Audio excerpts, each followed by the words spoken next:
We make magnetic nanoparticles. We take a molecule that has all the elements that we want in the material, and we thermally decompose it in a solution that is going to limit the growth of the particle.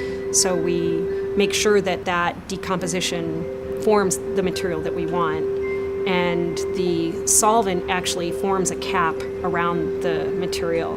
And then we use electron microscopy to see how big the particles are and also what the distribution of sizes are in a collection of nanoparticles. So we want them to all be as close in size to each other as possible, so that when we look at macroscopic properties, we know it's due to that particular size.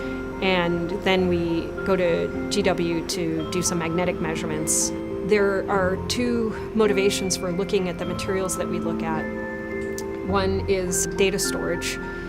Involves taking magnetic pieces into smaller and smaller areas because we want very high areal density for data storage, so that your little disk drive will hold as much information as it can.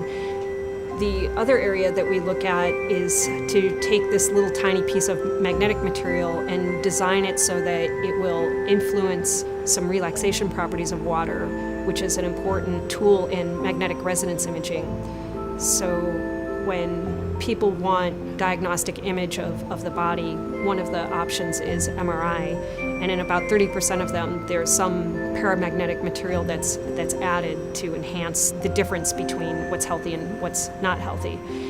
And we design clusters that we incorporate into polymer beads that we try to make of a specific size with specific properties, tailoring the surface of them so that they're biocompatible and that they might target different regions of the body. The projects always evolve.